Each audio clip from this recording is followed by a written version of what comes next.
Artist বলছে আমার ছবি সুপারহিট, হলে গিয়ে দেখছি দর্শক নেই। তো এই যে বিষয়গুলো, এগুলো একটা স্বচ্ছতা রাখা উচিত। প্রায় বললাম এই জন্য, কারণ ওটিটির প্ল্যাটফর্মে কিন্তু টাকা দিয়েই দেখতে হয়, কিন্তু ওটিটিতে আমরা বক্স অফিস বলি, আমাদের তো অফিসই নাই ঠিক মতো, বক্স অফিস তো পরের কথা। আসলে ওই যে বললাম, সংখ্যায় বেড়ে গেলেই তো আর মানে বেড়ে যাওয়া না, সংখ্যার সাথে মানটাকেও বাড়াতে হবে।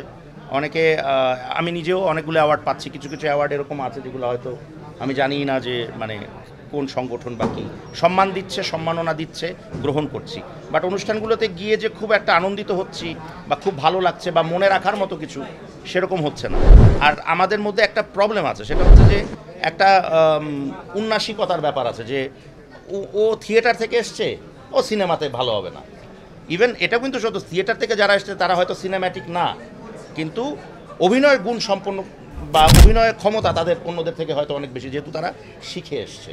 এই সমন্বয়টা করতে হবে। এক, দুই নম্বর হচ্ছে এটাও সত্য, যারা থিয়েটার থেকে আসে তারা যখন বড় পর্দায় পড়ে তখন কখনো কখনো আমাদেরই ভালো লাগে না, দর্শকদের কথা ছেড়েই দিলাম। তো এই ব্যাপারগুলো আসলে একটু অদ্ভুত, এগুলোকে যদি একটু ঠিকঠাক করা যায় তাহলে হয়তো বা আগামীতে এটা সমন্বয়টা হলে আরও ভালো হবে।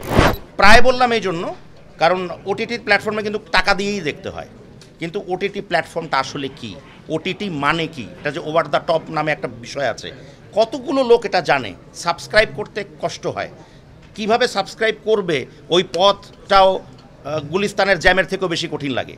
তো ওই জায়গাগুলো যখন ক্লিয়ার হবে, মানুষের খুব কাছাকাছি পৌঁছে যাবে। এখন প্রথম কথা হচ্ছে যে আমরা বক্স অফিস বলি, আমাদের তো অফিসই নাই ঠিক মতো, বক্স অফিস তো পরের কথা। তো যেখানে অফিসই নাই সেখানে এইগুলো আসলে বিশ্বাস্য না। তবে অচিরেই একটা স্বচ্ছতার জায়গা আসা উচিত। বক্স অফিস বলে যে একটা বিষয় আছে পুরো বিশ্বে, আমরা সিনেপ্লেক্স করেছি, কিন্তু আমরা বিশ্বের সাথে তাল মিলিয়ে সিনেপ্লেক্স হচ্ছে, আরও হচ্ছে আগামীতেও, কিন্তু এটার পাশাপাশি বক্স অফিসটাও কিন্তু প্রয়োজন আমার কাছে মনে হয়। যেমন প্রত্যেকটা জিনিস যেটা ওটিটিতে এত টাকা বিক্রি হয়েছে বা এত থেকে এত এই রেঞ্জে বিক্রি হয়েছে, এখন তো এগুলোতেও বিক্রি হয়, আর হল থেকে হল প্রাপ্ত অর্থের পরিমাণ এত, এই জিনিসগুলো আসলে খুব ইম্পর্টেন্ট। এগুলো ছাড়া আসলে এই স্বচ্ছতা ছাড়া আমরা বুঝবোই না কোন ছবি আসলে হিট সুপারহিট। আর বেশি দিন কোনো কিছু পড়ে থাকলে, যে কোনো মাল যে কোনো গুদামে পড়ে থাকলে ওটা কিন্তু থাকে না, নষ্ট হয়ে যায়, পুরনো হয়ে যায়। সবচেয়ে বড় কথা সিনেমার ক্ষেত্রে হয় যে পুরনো হয়ে যায়, হ্যাঁ। তো ওটা হয় তাড়াতাড়ি ছেড়ে দেওয়া উচিত। আর আমাদের তো সেন্সর বোর্ডের যে হিসাবটা, এখন সার্টিফিকেশন যদি চলে আসে তাহলে সব ছবি কিন্তু মুক্তি পাবে।